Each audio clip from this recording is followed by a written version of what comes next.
Modern जो history है उसके लिए आप स्पेक्ट्रम से कर सकते हैं। स्पेक्ट्रम बहुत अच्छी बुक है, लास्ट में उसमें समरी भी दी होती है, तो आप even at the last phase आप उसको रिवाइज करने के लिए फटाफट लास्ट से समरी से आप रिवाइज कर सकते हैं। और अगर आपने अपने नोट्स बनाए हैं तो उससे भी आप रिवाइज कर सकते हैं। हिस्ट्री में जो चीजें ध्यान देने की है वो ये है कि आप टाइमलाइन पे ध्यान दीजिए। दूसरा, आप जो है क्रोनोलॉजी भी हिस्ट्री से क्वेश्चन पूछे जाते हैं। तीसरा जो है फैक्चुअल चीजें जहाँ पे एसोसिएशंस हैं and the persons associated with the associations हैं, और जो है एक्ट्स जो हमारे आते हैं, जैसे कि 1857 के बाद जो गुड गवर्नेंस इंडिया एक्ट आया था 1858 में, फिर 1909, 1919, 1935 जो acts government of India act जो आए हैं उन सब में क्या प्रोविजंस थे। फिर लास्ट में जो हमारी इवेंट्स रहती हैं after world war, second world war, जो हमारी इवेंट्स रहती हैं जिसमें कि अगस्त ऑफर आता है, हमारा वोवेल प्लान आता है, जिसमें कि cabinet mission, Cripps mission, cabinet plan, और ये सारी चीजें जो रहती हैं उसमें क्या प्रोविजंस थे, किसमें क्या क्या ब्रिटिश गवर्नमेंट की तरफ से ऑफर करा गया और किस किस ने उसको सपोर्ट करा। तो ये इन चीजों के बारे में अगर क्लैरिटी रहेगी तो आप वहां पे क्वेश्चंस को अच्छे से अटेम्प्ट कर पाएंगे हिस्ट्री के। दूसरा जो चीज है मिडिवल और जो एंशिएंट हिस्ट्री है, अभी रिसेंटली एक ट्रेंड है यूपीएससी में पिछले 2 या 3 साल से, I think specially for last 2 years there have been increase number of questions being asked from medieval history. तो आप उसके लिए आप क्या कर सकते हैं, जो मैं अपना बता देता हूँ। मैंने जो लूसेंट की हमारी एक जीके की बुक आती है, मैंने वहां से करा था, और भी आपके पास रिसोर्सेज हैं, बहुत सारी वीडियोस आपको मिल जाएंगी यूट्यूब पे, आप वहां से भी उसको कर सकते हैं। बिकॉज इस टाइम पे आप कोई नई बुक उठा के, नया रिसोर्स उठा के आप तैयार नहीं कर सकते। तो फॉर ए क्विक रिवीजन के लिए अगर आपने नहीं करा है या आप कर रहे हैं तो आप जो वीडियोस 1 घंटे में जो मिडवल का एक कोर्स टाइप सा रहता है आप वो कर सकते हैं, या फिर आप जो लूसेंट में बहुत उन्होंने क्रिस्प में बना के दे रखा है तो आप वहां से भी कर सकते हैं अगर आपने नहीं करा है। और अगर आपने पहले से तैयार कर रखा है तो आप उसी सोर्स को ही रेफर करें, उसी से स्टिक टू करें, और उसी पे अगर तैयारी करेंगे तो आपके लिए बहुत बेनिफिशियल रहेगा। एंशिएंट से आप जो तैयारी करते हैं, मेरे हिसाब से जो रिसेंट में करंट अफेयर्स में जो चीजें एंशिएंट से रिलेटेड रही हैं, जैसे हमने बहुत एक्सकवेशंस करी हैं, इवन हमारे बजट में भी बहुत सारी ऐसी चीजें थी जहां पे हमारे फाइनेंस मिनिस्टर ने ऐसी साइट्स के बारे में नाम लिए हैं और कुछ वर्ड्स ऐसे नाम लिए हैं जो एंशिएंट के सिलेबस से रेफर करते हैं। तो उन चीजों को आप ना छोड़िए, उनसे रिलेटेड जो चीजें हैं उनको आप करिए, तो आपके लिए मे बी वहां पे कोई भी क्वेश्चन आ सकता है उन वर्ड से रिलेटेड।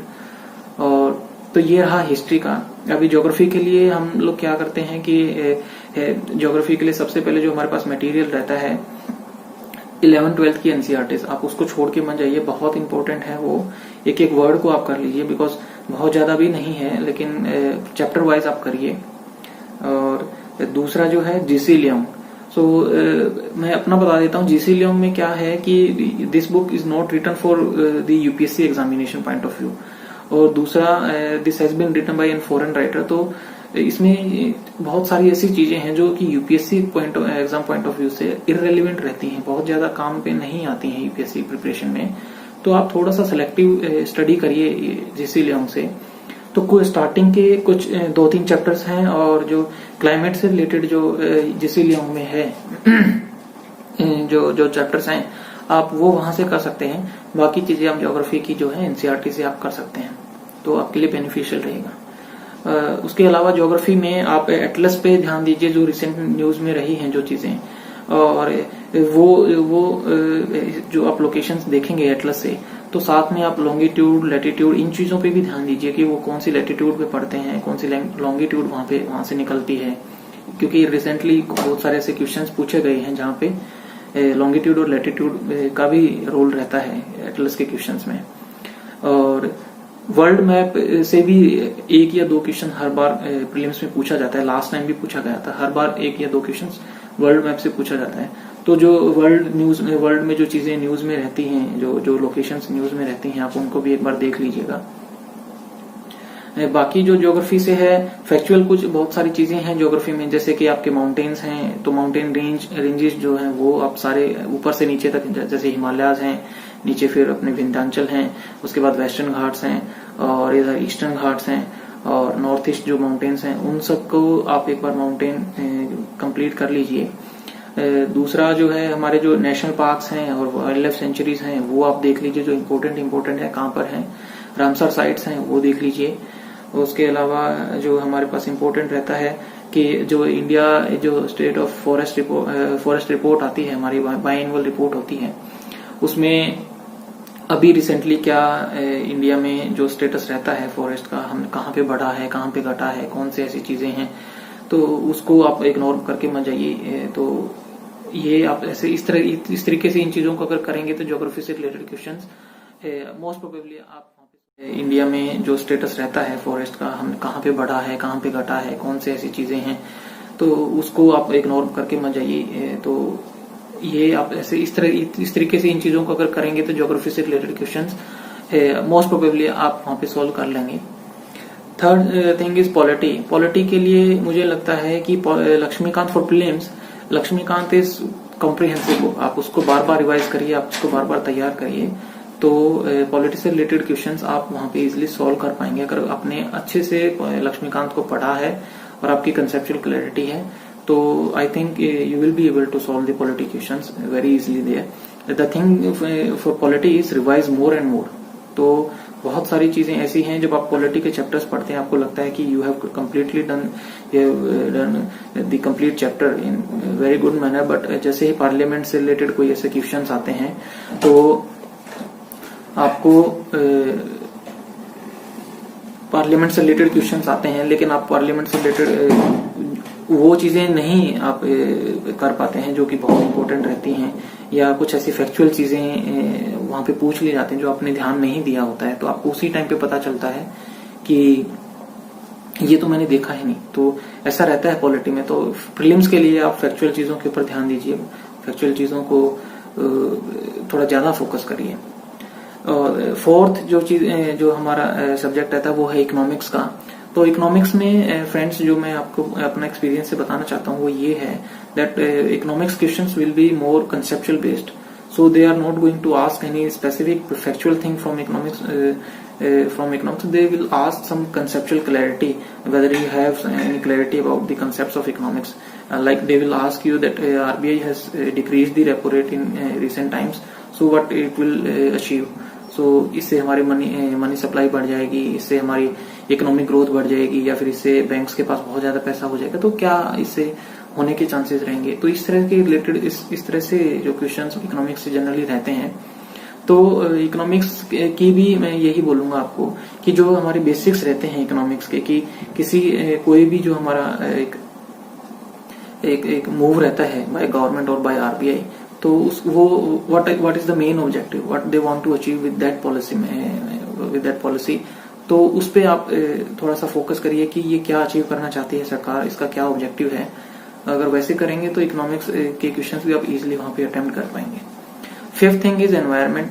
एनवायरमेंट के लिए हमारे पास जो रिसोर्स रहता है वो जनरली शंकर आईएएस की बुक आती है एनवायरमेंट की, और इसके अलावा हमारे पास कोई कॉम्प्रिहेंसिव मटेरियल नहीं रहता है एनवायरमेंट के लिए। But most of the questions from environment will be from current affairs, जो रिसेंटली करंट में न्यूज रही है वहीं से क्वेश्चंस आते हैं। और एनवायरमेंट से जो क्वेश्चंस रहते हैं जनरली मैंने ये देखा है कि जो अभी करंट में जो बहुत ऐसी न्यूज रहती हैं एनवायरमेंट से रिलेटेड, जैसे कि climate change is one thing, second thing is global warming जो है अपना वो, और अभी जो है फॉरेस्ट फायर्स बहुत चल रही हैं वो चीजें, और फोर्थ जो है जैसे एनवायरनमेंट में लास्ट टाइम पूछा था कि एग्रीकल्चर वगैरह में जो हम पेस्टिसाइड्स का यूज करते हैं वो क्वेश्चन आया था।